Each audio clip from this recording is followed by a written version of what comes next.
Gostaria que você fechasse seus olhos, colocasse sua mão sobre o seu coração nesse momento, por gentileza. Coloque sua mão sobre o seu coração. Esse é um momento precioso, então fala com Deus, para que o Espírito Santo de Deus ministre sobre a sua vida.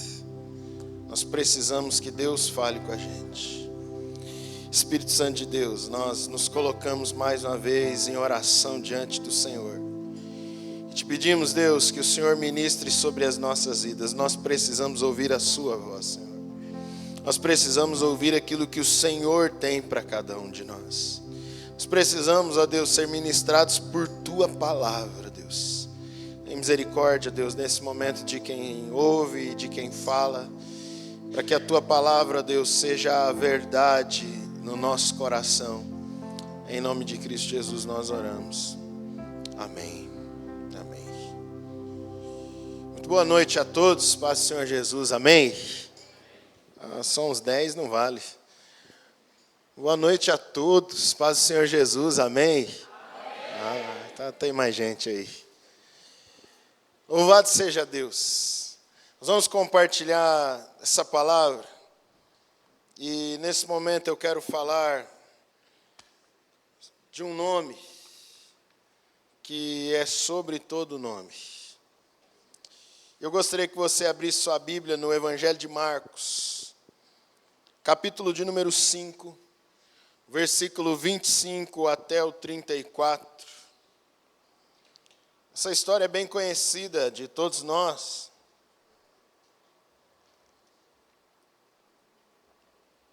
Eu quero compartilhar algo com você.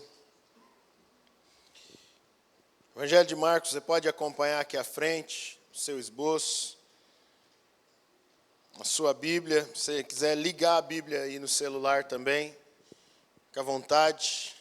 A melhor maneira como você achar. Diz assim a eterna palavra. Marcos 5, do 25 ao 34. Aconteceu que certa mulher, que havia 12 anos, vinha sofrendo de uma hemorragia, e muito padecera à mão de vários médicos, tendo despendido tudo quanto possuía, sem, contudo, nada aproveitar, antes, pelo contrário, indo a pior. Tendo ouvido a fama de Jesus, vindo por trás dele, por entre a multidão, tocou-lhe as vestes. Porque dizia, se eu apenas lhe tocar as vestes, eu ficarei curado. E logo se lhe estancou a hemorragia e sentiu no corpo estar curada do seu flagelo. Jesus, reconhecendo imediatamente que dele saíra poder, virando-se no meio da multidão, perguntou, quem me tocou as vestes? Responderam-lhe os seus discípulos, vês que a multidão te aperta e dizes, quem me tocou? Ele, porém, olhava ao redor para ver quem fizera isso. Então a mulher, atemorizada e tremendo, cônscia do que nela se operara, veio, prostrou-se diante dele e declarou-lhe toda a verdade. E ele lhe disse, filha, a tua fé te salvou. Vai-te em paz e fica livre do teu mal. Quando eu leio essa passagem, eu estava pensando que vários nomes marcaram a nossa história, a história de uma maneira geral. Vários nomes marcaram a história mundial, vários nomes marcaram a nossa história local, nomes que para alguns são importantes e para outros são completos desconhecidos. E eu estava me lembrando que eu assisti há pouquíssimo tempo agora, um filme que foi lançado há não muito tempo atrás, sobre o imperador Napoleão Bonaparte. Um filme muito interessante, protagonizado pelo Joaquim Fênix. Eu achei bem bacana, contando a história do Napoleão, embora hajam controvérsias e algumas viagens ali no meio do filme, mas muito legal a gente pensar na história, e eu sou bem curioso Eu sou bem curioso, eu fico assistindo filmes assim, porque eu gosto muito de história, eu gosto muito mesmo. E quem caminha mais perto de mim são pessoas admiráveis, porque tem muita paciência para ficar escutando tanto de história que eu conto, né? Mas porque eu gosto muito mesmo. E eu fico ali estou ali assistindo o filme com o celular na mão, por causa das outras personagens da história que estão envolvidas, e eu fico pesquisando para saber quem é, qual a relevância. E sabe que diferença isso faz na minha vida? Nenhuma. Mas eu gosto tanto que fico ali pesquisando, querendo saber, e a gente vai aprendendo tanta coisa.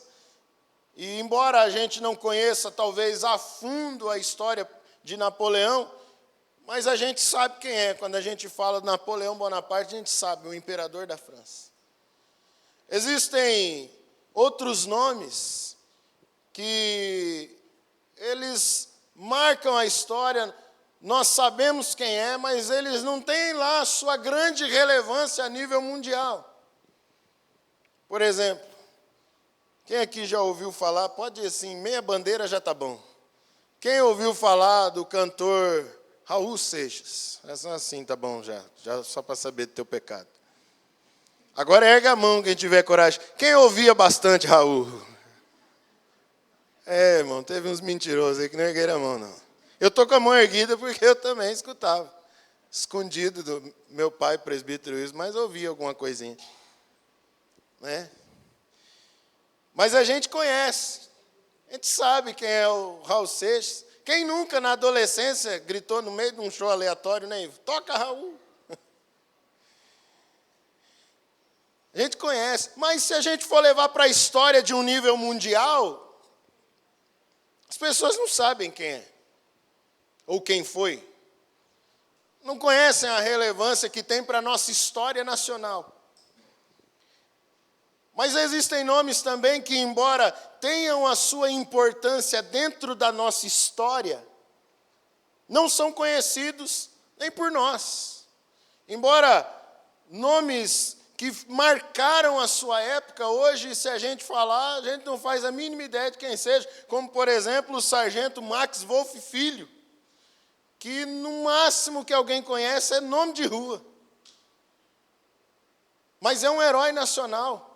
Um paranaense, sargento do Exército Brasileiro, que lutou na Itália contra o exército alemão, no tempo em que o nazismo estava dominando boa parte da Europa. Esse sargento, Max Wolff Filho, foi um paranaense, inclusive, herói de guerra, que todos os soldados, qualquer depoimento que você procurar no YouTube, todos os seus soldados que lutaram ao seu lado e voltaram vivos da guerra, diziam assim, ele era realmente um herói de guerra, porque não houve uma missão ou uma patrulha em que ele mandou algum soldado na frente, ele ia à frente de todas.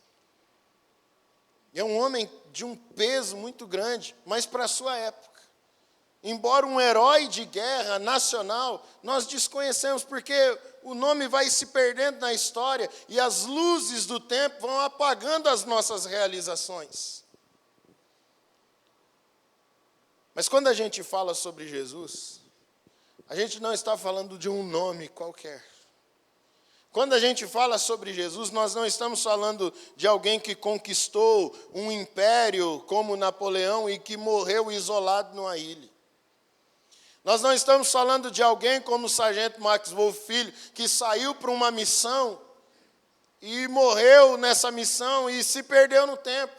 Nós não estamos falando de um nome simples e qualquer, nós estamos falando do Deus de toda a glória. Nós estamos falando daquele que era, que é e que há de vir. Nós estamos falando daquele que morreu, mas que ressuscitou e vive para sempre, porque a palavra de Deus nos lembra na carta aos Hebreus, Jesus Cristo é o mesmo ontem, hoje e o será eternamente. Esse é Jesus.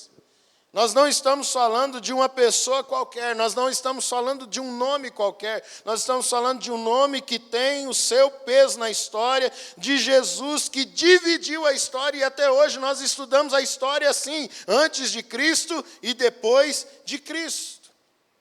Nós estamos falando de não alguém que levantou uma revolução ali no meio da Galileia. Nós estamos falando de alguém que transformou a história inteira da humanidade. Nós estamos falando do Deus de toda a glória que veio encarnado a esse mundo para mudar a história e o destino da humanidade.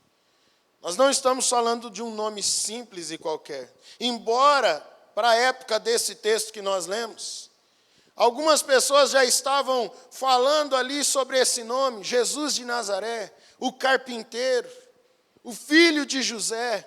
E ele começa a pregar dizendo: arrependam-se porque o reino de Deus está próximo. E ele começa a realizar alguns milagres. E num determinado momento, Jesus sai de onde ele está, atravessa o lago de Genezaré, também conhecido como Mar da Galileia, e vai para o outro lado.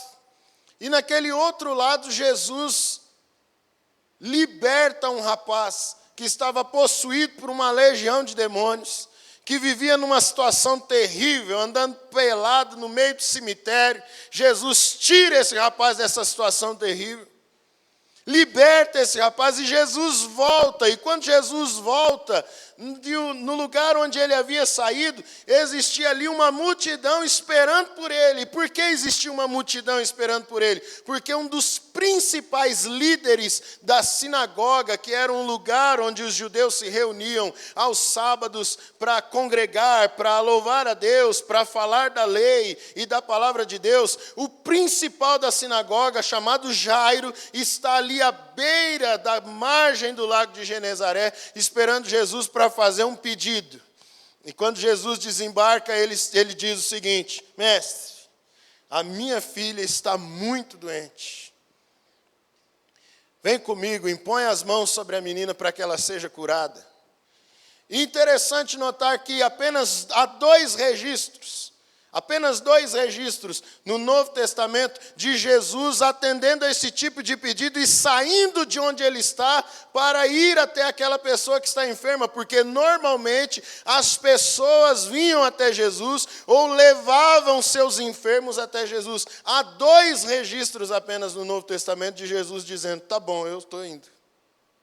Primeiro registro é aquele servo de um centurião romano. E você sabe que os judeus não entravam na casa de gentios. E quem é gentil? Gentil é todo aquele que não é judeu. E para os romanos que estavam oprimindo Israel politicamente naquela época, era a coisa mais terrível do mundo passar perto da casa de um romano. Então os judeus não entravam na casa dos gentios e dos romanos, porque eles ficariam cerimonialmente impuros até o fim da tarde. Quando esse centurião romano, que era conhecido ali daquele povo, ele diz: Senhor, vem até a minha casa, o meu servo está doente. Aliás, ele pede para Jesus curar esse servo, e Jesus diz o seguinte: eu vou até a tua casa. Ele diz aquelas palavras conhecidas de nós: Senhor, não sou digno de que o Senhor entre na minha casa. Diz uma única palavra, o meu servo vai ser curado. E ele foi curado. E Jesus disse: eu não achei em Israel ainda uma fé como essa. O segundo registro de Jesus saindo de onde ele está para ir curar alguém é da filha de Jairo. Jesus disse: eu vou. Vamos lá. Porque Jesus, ele não dava nenhum passo em vão. Jesus, ele não se movimenta por uma razão qualquer. Jesus não faz nada ao acaso. Porque Jesus sai da beira do lago de Genezaré, concorda em ir com Jairo por aquele caminho até chegar na casa de Jairo, porque no meio do caminho acontece a história que nós acabamos de ler. No meio do caminho, uma mulher que nós não temos o registro do nome dela, que nós não sabemos o nome dela, essa anônima, que estava sofrendo por tanto tempo, ela tem uma ideia. Eu não tenho mais recursos, eu não tenho mais dinheiro, eu não tenho mais socorro, eu não tenho mais o que fazer. Mas uma coisa mudou a vida dessa mulher. Ela ouviu falar de Jesus. E quando ela ouviu falar de Jesus, ela enche seu coração de esperança e fé nesse nome. E ela tem a seguinte ideia: eu vou tocar nas vestes dele. E se eu tocar nas vestes dele, eu não preciso de mais nada, eu vou ser curada. E ela foi curada. E ela foi curada. E a gente percebe aqui que Jesus, então ele não é somente mais um nome na história, mas ele é aquele que muda todas as coisas para sempre. Eu quero comentar pelo menos 3 pontos com você essa noite.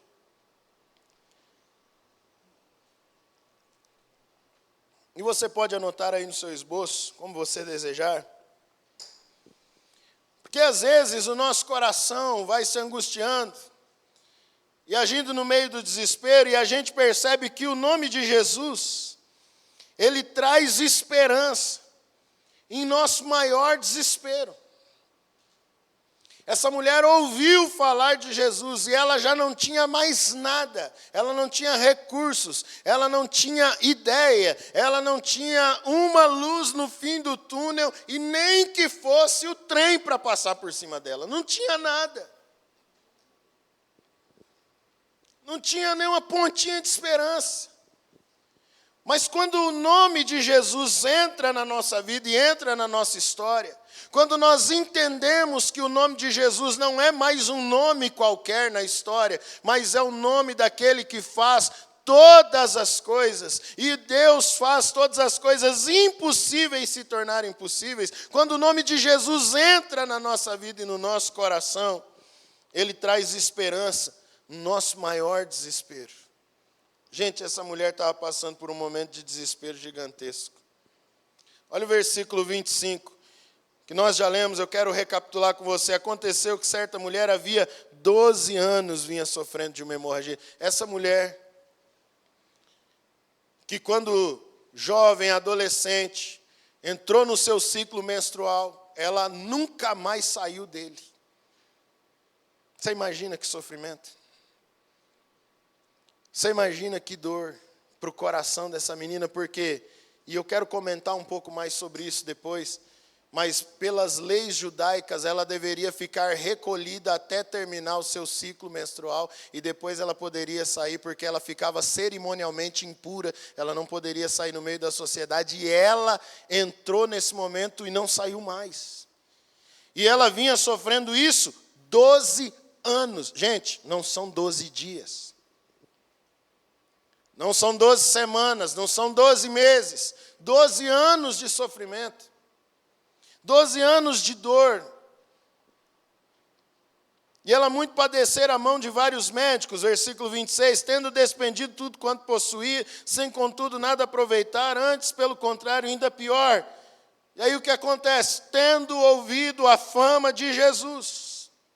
E é aqui que todas as coisas começam a mudar, porque ela olhou para a sua vida e ela se encontrava no momento do maior desespero da sua história. Não sobrou nada. Não sobrou nada. Mas ela ouviu falar de Jesus. E ouvindo a fama de Jesus. Quem é esse Jesus? Jesus é aquele que está curando coxos, aleijados. Jesus é aquele que está abrindo visões aos cegos. Jesus é aquele que está pregando uma mensagem diferente de tudo aquilo que nós temos ouvido na religião judaica. Jesus é aquele que está fazendo grandes coisas e o coração dela se enche de esperança. E ela vai para tocar nas vestes de Jesus. Mas existem momentos que o desespero bate no coração da gente. Existem momentos que a gente olha para o Senhor assim em oração e fala: Senhor, agora de verdade, eu não sei o que fazer. Só que existem processos dentro do nosso desespero. É hora que a gente desespera, mas a gente vê uma possibilidade aqui, uma possibilidade ali. A gente fala: acho que dá para ajustar isso aqui. Eu acho que dá para ajeitar esse negócio. Aí outra coisa dá errado, o desespero vai aumentando. A gente percebe, por exemplo, nesse texto, alguns pontos em que o grau de desespero aumenta. E às vezes acontece assim na vida da gente também. Olha isso, quando nós passamos a depender de outros, é terrível. Quando para você dar um passo na sua vida, você depende da palavra de alguém, isso é terrível. Quando para você tomar uma decisão, você depende da decisão de outro. Isso é terrível. E essa mulher agora, ela não depende de si mesma, mas ela depende dos médicos. Ela depende dos recursos da medicina da sua época. E, gente, os recursos da medicina da época eram terríveis. Ao ponto de Marcos, registrando essas palavras no Evangelho, dizer que ela sofreu na mão dos médicos. E ele diz, de vários médicos. Imagine você, um médico lá na época, naquela região da Galileia, fala assim, descobrimos um elixir que pode curar você dessa doença. Toma esse negócio aí que você vai ficar boa. Quanto custa? Tantos denários. Essa menina paga, toma aquele remédio, nada acontece. Mais um mês tomando aquele remédio, nada acontece. Mais um mês, nada acontece. Eu preciso trocar de médico, ela troca de médico. Então tem um tratamento novo.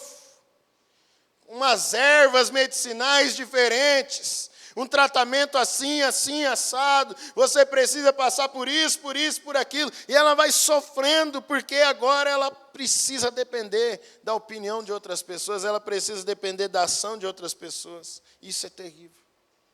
Mas quer ver quando o desespero aumenta? É quando os nossos recursos se esgotam. A gente depender de outros é terrível, mas quando a gente fica sem dinheiro é pior ainda. Porque aí agora ela já não pode mais pagar o tratamento. Já era ruim. Agora parece que piorou. Ela não consegue pagar o tratamento mais. E ela vai sofrendo, ao ponto de ter despendido tudo quanto possuía. Acabou os recursos financeiros dessa menina. Tem mais. Você quer ver quando o desespero aumenta? E aumenta, irmão. É ou não é? Aumenta, o desespero aumenta. É quando não há mais proveito em nada do que nós fazemos. Ela sofreu na mão de todos aqueles médicos. Ela gastou todos os seus recursos. E quando ela olhou para trás, ela piorou. Não tinha proveito nenhum em nada daquilo que ela tinha feito. Ela não aproveitou nada, ela piorou. Então, meus irmãos, ela chegou num ponto de ficar sem esperança nenhuma. Ou nas palavras de um filósofo dinamarquês chamado Søren Kierkegaard, ele diz o seguinte, não há desespero maior do que estar sem esperança. Não tem desespero maior do que você pode perder tudo, você pode sofrer demais, mas se você ficar sem esperança, acabou. Acabou. Mas quando Jesus entra na história dela, quando ela simplesmente ouve falar quem é Jesus, todas as coisas são transformadas. Todas as coisas são transformadas. Quando ela ouve falar de Jesus, ela toma uma atitude diferente da época. Ela vai tocar nas vestes de Jesus, acreditando que se ela simplesmente tocasse nas vestes de Jesus, ela ficaria curada. E ela ficou curada, porque quando Jesus entra, todas as coisas são transformadas para valer. A segunda coisa, além de o nome de Jesus trazer esperança no nosso maior desespero, é que quando se trata de Jesus, nós não precisamos da performance, mas de fé em seu nome.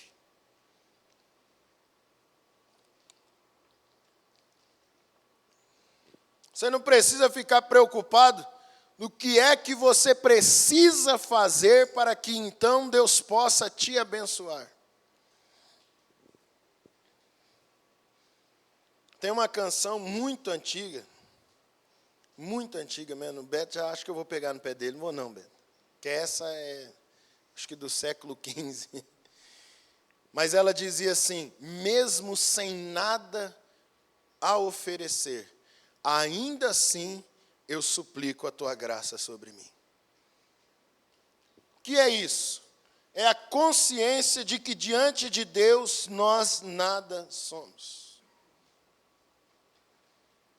É a consciência de que sem Deus nós estamos completamente perdidos. O problema é que nós achamos que diante de Jesus nós precisamos melhorar a performance, para que então Deus olhe para nós, nos ache graciosos e bonitinhos, e então assim Ele resolva nos abençoar. Ou a gente vai para um outro movimento que é gostar da performance dos outros, para ser abençoado por Deus. Às vezes a gente confia mais na oração do outro irmão do que na oração que a gente faz. Você confia no que o irmão pode fazer. Você põe fé na fé, não põe fé em Jesus, você põe fé na fé do outro. Não, porque ele tem fé. Você deposita sua fé nele, e não em Cristo. E quando se trata de Jesus, nós não estamos falando da performance. Nós estamos falando sobre em qual nome você está depositando a sua fé. Em qual pessoa você está colocando toda a sua confiança. Perceba que a mulher não se importou com a performance. Como, por exemplo, Naamã. Você lembra da história de Naamã? General da Síria. Ficou leproso. E no meio de todas aquelas guerras de Israel, uma menina do povo hebreu foi levada como escrava, capturada pelo exército da Síria. Ela vê toda aquela situação de Naamã leproso, toda a sua pele ali, arrebentada pela lepra. E ela diz assim: se o meu senhor Naamã fosse em Israel e se encontrassem com o homem de Deus que estava lá, ele seria curado. O general da Síria se dirige a Israel, vai até o rei de Israel, achando que é o rei de Israel que pode fazer alguma coisa. O rei de Israel rasga suas vestes e fala: esse homem está querendo ocasião contra nós para fazer guerra. Então o profeta fica sabendo que esse homem está ali e fala: manda ele vir aqui. E olha que interessante, o coração de Naamã, porque às vezes ele é um reflexo do nosso coração também, da nossa confiança na performance, no que pode ser feito, no jeito que é feito, no jeito que se ora. O Naamã chega na casa do profeta, e o que o profeta faz? Nem sai. Ele manda o seminarista, o Geazi, fala: vai lá, fala com ele lá. E o que Geazi fala? Olha, o meu senhor disse que você vá tomar banho. Assustou, irmão? Você assustou, você está com a cabeça muito ruim, viu? O meu senhor disse que você vá tomar banho, 7 banhos, lá no Rio Jordão. E o que o Naamã diz no texto bíblico? Rio Jordão? Aquele rio sujo? Mas lá o rio Abana e Farfar são bem melhores. E eu achei que ele vinha aqui e ele moveria a mão sobre mim e o leproso ficaria curado. Ele nem saiu de dentro de casa. E não é assim que às vezes a gente faz também? A gente confia no jeito que é feito. A gente confia na performance. Essa mulher, ela não tinha nada a ver com performance. Porque o jeito que ela encontrou para estar perto de Jesus foi o jeito que nenhum de nós faríamos. E o jeito que ela se comportou depois que ela recebeu o milagre foi uma coisa que nós também não faríamos. Ela foi quieta, escondida, por entre a multidão, tocou nas vestes de Jesus, recebeu o seu milagre e estava saindo quietinha. Por quê? Porque às vezes a gente acha que é o jeito que a gente está falando com Deus, que é a nossa voz, que é a nossa entonação, que é a pessoa que ora, que é o irmão que tem o dom, é o outro que tem a unção. E o que Jesus está pedindo de cada um de nós não é performance. Jesus está dizendo, creia. Creia. Apenas creia. Versículo 28 e 29, porque dizia, se eu apenas lhe tocar as vestes, eu ficarei curado. Olha que coração, cheio de fé e de esperança. E o que aconteceu? Ela recebeu um milagre, e logo se lhe estancou a hemorragia, e sentiu no seu corpo estar curada do seu flagelo. Sabe o que é isso? É fé. O reverendo Jimmy Swaggart, que era um pregador norte-americano, ele dizia o seguinte, a fé é a chave que abre a porta para o impossível, pois com fé todas as coisas são possíveis. Com fé todas as coisas são possíveis. Te pergunto nessa noite, como é que você tem se comportado diante da pessoa de Jesus? Com fé no Cristo, que pode todas as coisas, ou com fé no nome do irmão da oração, fé no nome do irmão da libertação, fé na pessoa que ora, confiança no seu jeito, na sua performance, fazendo de tudo para se tornar agradável a Deus, para que então Deus te abençoe, sem reconhecer que Ele já tem te abençoado com muito mais do que você precisa ou merece. Nós precisamos é crer no nome de Jesus. E o terceiro ponto, não menos importante, é que Jesus ele faz algo extraordinário. Ele rompe com a religiosidade morta, trazendo vida aos nossos dias.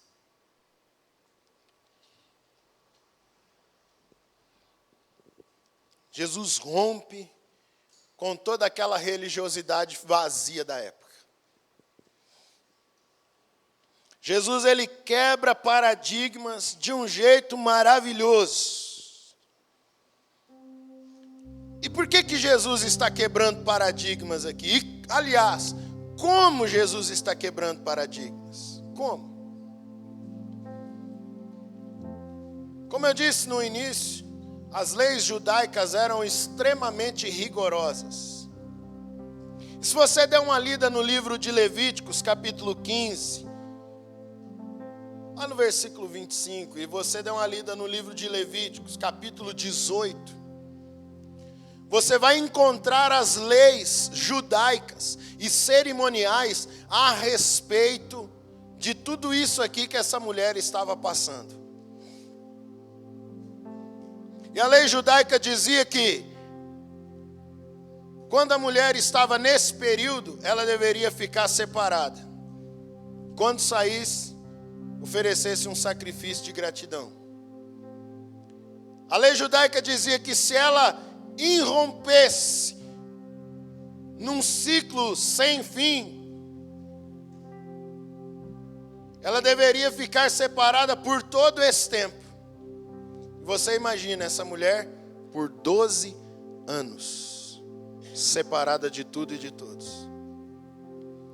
O capítulo 18 vai mostrar que ela se desqualificava para o casamento também, porque ela agora não pode ser possuída pelo seu marido,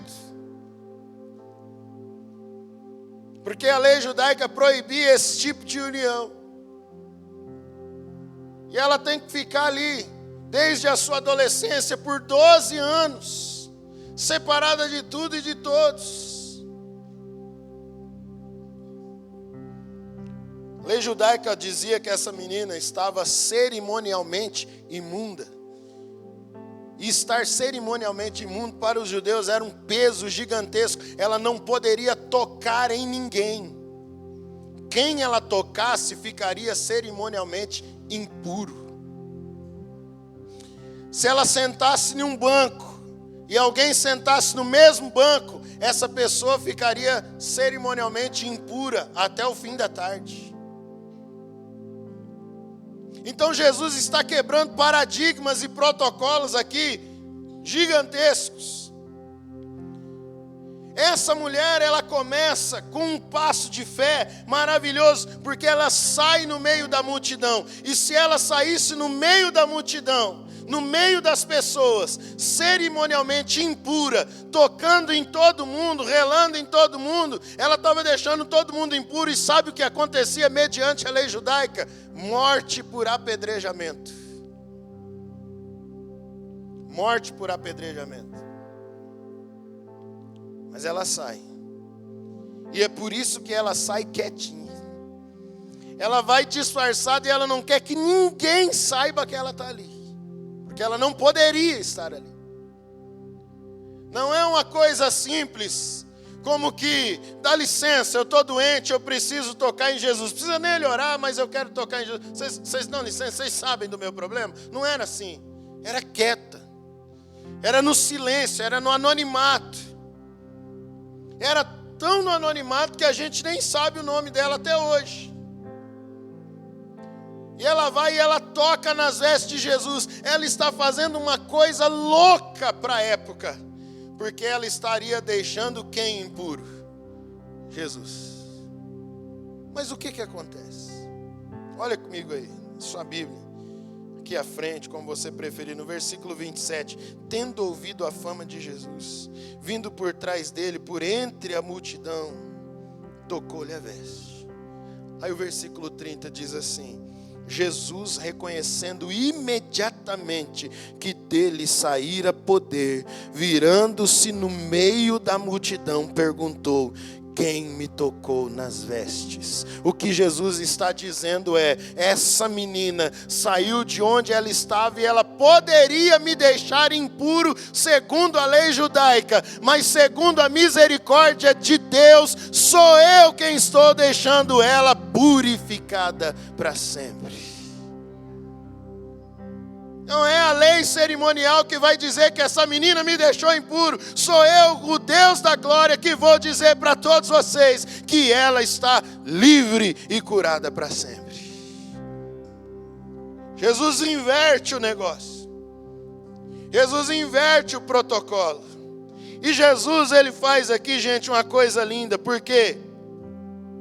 Porque ela cumpriu o propósito dela. Era chegar ali quietinha, tocar nas vestes de Jesus, ser curada e vou voltar para o meu lugar, depois eu ofereço o sacrifício lá e vou dizer: Deus me curou. Olha que bênção. Deus me curou. Mas Jesus, que é maravilhoso, né? Jesus, ele faz umas coisas maravilhosas. Jesus para no meio do caminho, se vira no meio da multidão e faz tudo o que ela não queria. Opa! Quem me tocou? Você imagina o coração dela. Quase deve ter saído pela boca.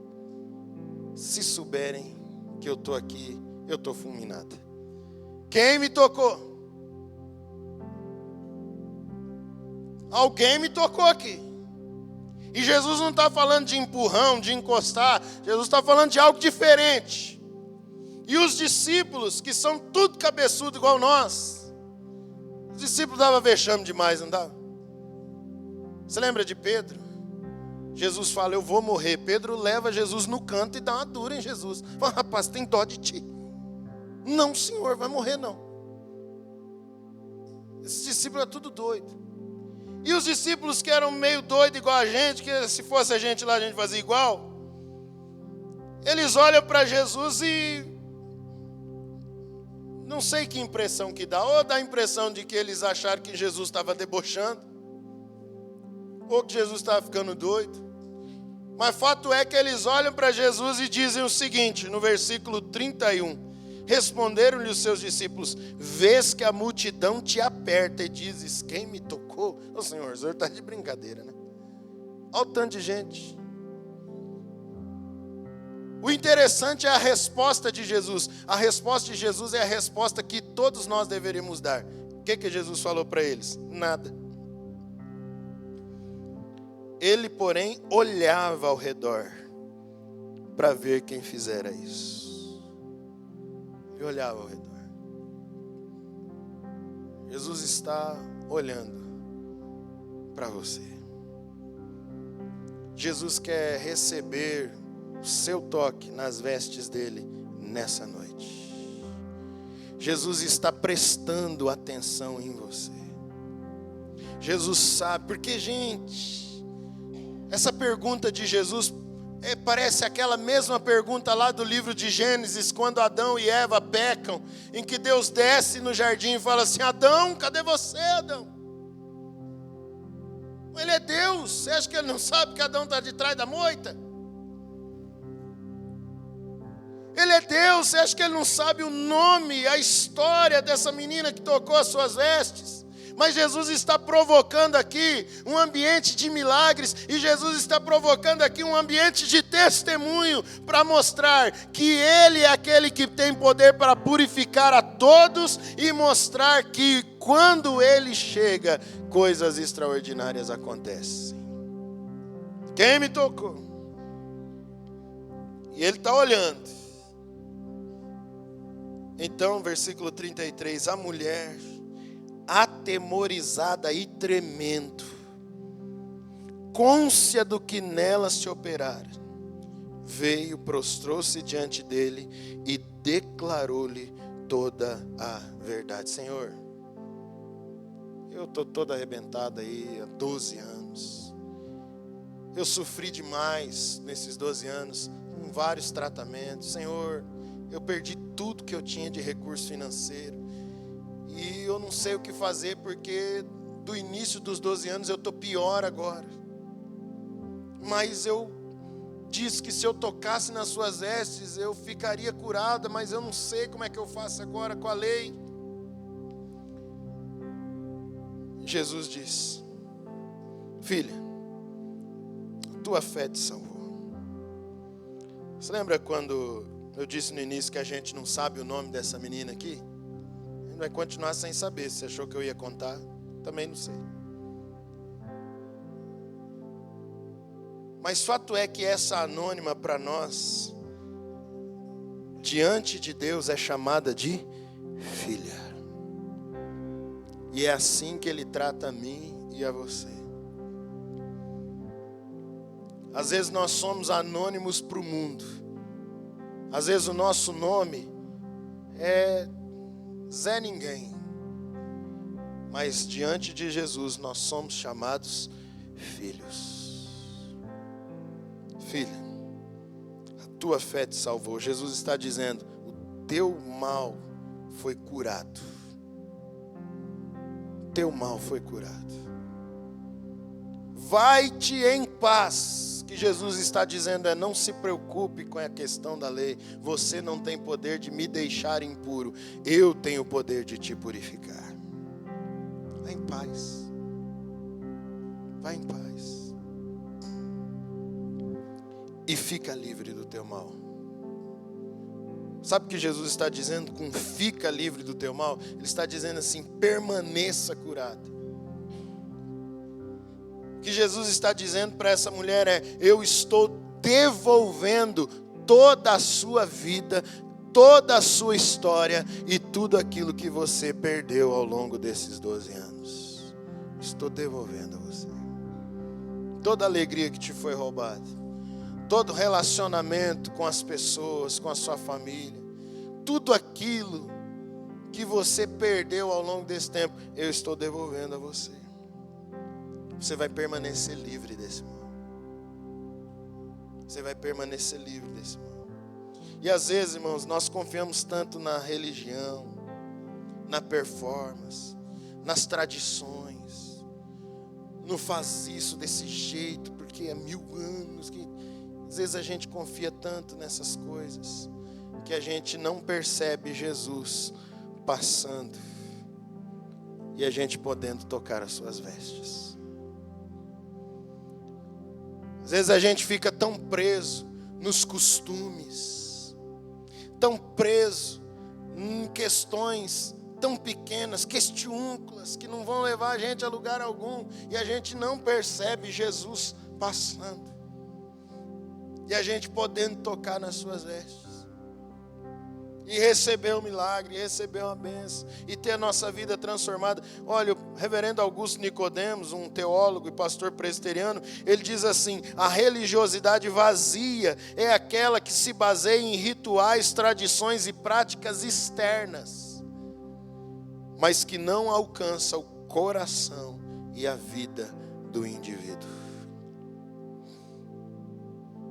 Que Jesus quer alcançar o nosso coração e a nossa vida nessa noite. Eu quero pedir para você ficar de pé, por gentileza.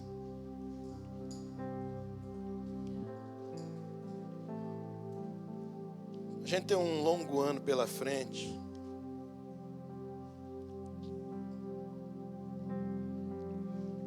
A gente está entrando em mais uma semana. Novos desafios. Novos problemas para resolver. Velhos problemas para resolver. Aqueles problemas, talvez, você precisa resolver agora. Aqueles problemas que você chegou beirando a semana do Natal e falou assim, isso agora é problema de 2025. Eu não tenho mais nada com isso, não. Fim de ano, isso aí eu resolvo ano que vem. Aí tem que resolver agora. O ano que vem chegou. Mas você talvez tenha muitos desafios pela frente nesse ano. Você tem muitas questões para resolver. Você talvez tenha questões do coração, como todos nós temos. Todos nós temos. E quando a gente olha para uma mulher nessa história, com tudo isso que ela passou, a única coisa que vem no meu coração é se não fosse a misericórdia de Deus. Se não fosse a misericórdia de Deus, o que seria de nós? Se não fosse o nome de Jesus ter entrado na nossa vida, na nossa história, isso não simboliza perfeição, mas simboliza que todos os dias Jesus nos dá novas chances. Jesus está passando. Sabe o que é bonito nessa história e que eu acho maravilhoso? É que a gente comentou aqui a respeito desses poucos versículos e da história dessa mulher, mas a história dessa mulher está se passando no meio de uma outra história. Você lembra que tudo isso aqui aconteceu enquanto Jesus estava indo curar a filha de Jairo. Agora não filma a mulher não, filma Jairo. Vendo tudo acontecendo, ele está ali.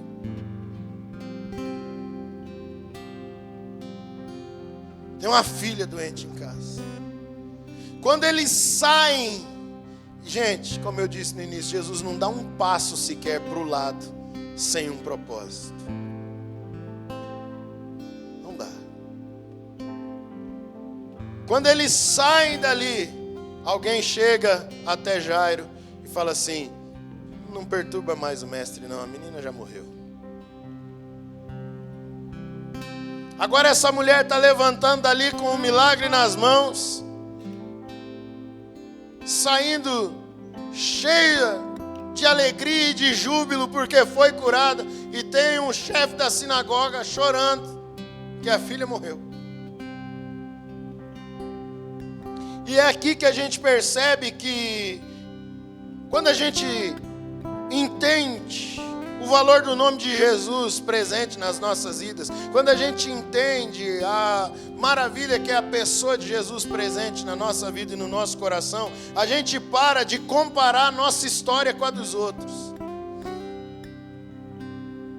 Porque se é a gente, o que a gente faria?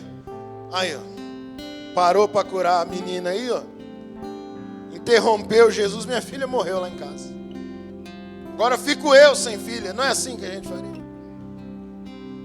A Bíblia não diz o que Jairo pensou, então eu não vou arriscar dizer qual foi o pensamento dele, porque ele pode ter sido diferente da gente.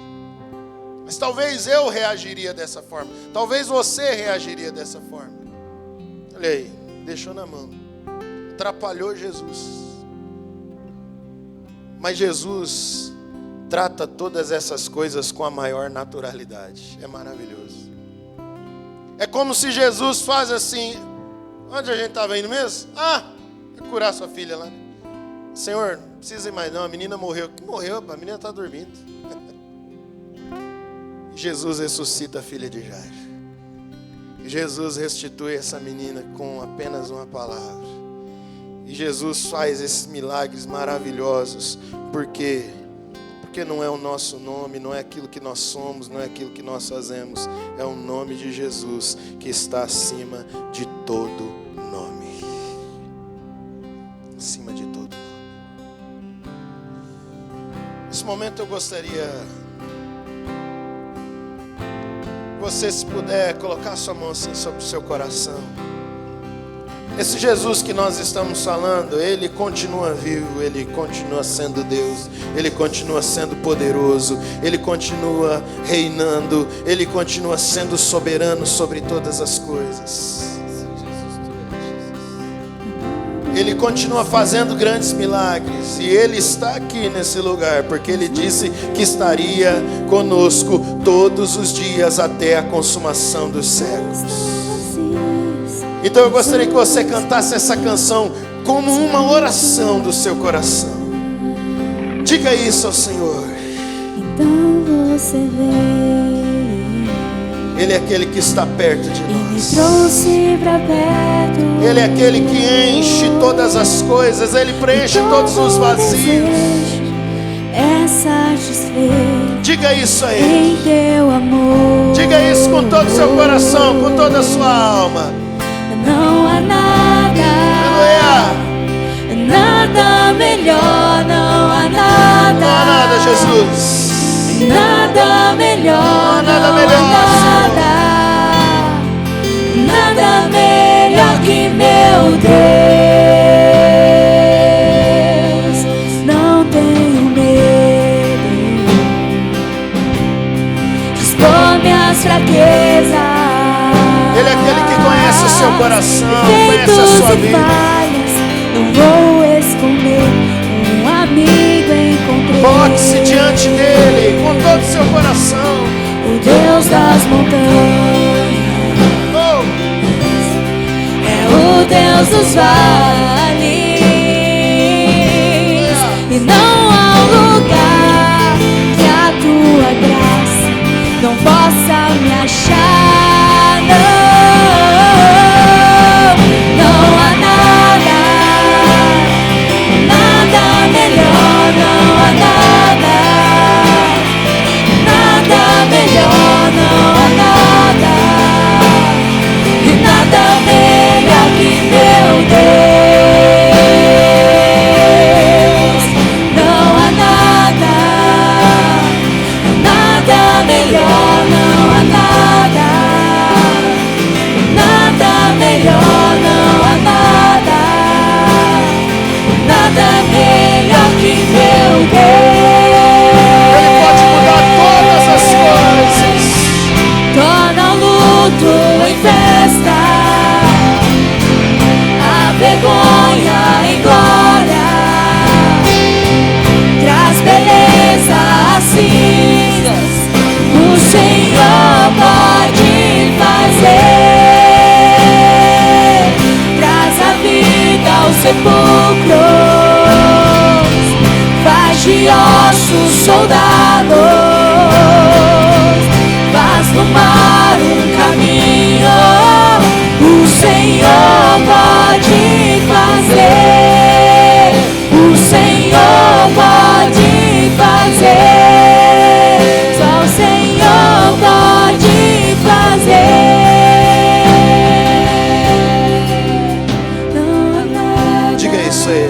Não há nada melhor. Nada melhor, não há nada. Isso é verdade no nosso coração hoje, Deus. Não há nada. Não existe nada melhor, meu Senhor, na nossa vida. Não existe nada melhor do que a Tua presença, Deus. Não existe nada melhor do que estar diante do Senhor. Não existe nada melhor do que depender, ó Deus, do Teu agir, porque, ó Deus, às vezes nós agimos do nosso jeito, a nossa maneira, ó Pai, e, ó Deus, nós nos encontramos perdidos, ao longo dessa caminhada, mas o Senhor é aquele que tem cuidado de nós. O Senhor tem estendido a sua boa mão sobre a nossa vida, e nós te pedimos nessa noite, em nome de Cristo Jesus, que o seu nome, ó Pai, venha reinar no nosso coração, que o seu nome venha reinar na nossa casa, na nossa vida, na nossa história, e nós possamos, ó Pai, ter o nosso coração cheio de esperança, ó Deus, em nome de Cristo Jesus, que nós possamos confiar, ó Pai, unicamente no Senhor, e não naquilo que nós podemos fazer, ó Pai, que nós possamos entender que o Senhor é aquele que rompe com paradigmas, que o Senhor é aquele que rompe com a religiosidade morta, vazia, para trazer vida para nosso coração, vida para os nossos dias, ó Deus, que em nome de Cristo Jesus, ó Pai, eu possa, Deus, com toda a sua graça e misericórdia, Deus, derramar sobre a nossa vida a bênção, ó Deus, de caminharmos cada vez mais perto do Senhor e confiantes no seu amor e no seu poder, em nome de Cristo Jesus. Amém, Senhor. Amém. E agora, meus irmãos, que a graça do Senhor Jesus Cristo, que o grande amor de Deus, o nosso Pai, e que as eternas consolações do Espírito Santo estejam sobre a sua vida, hoje e para todos sempre. E aqueles que amam a Jesus digam amém. Que Deus abençoe a sua vida. Uma ótima semana a todos.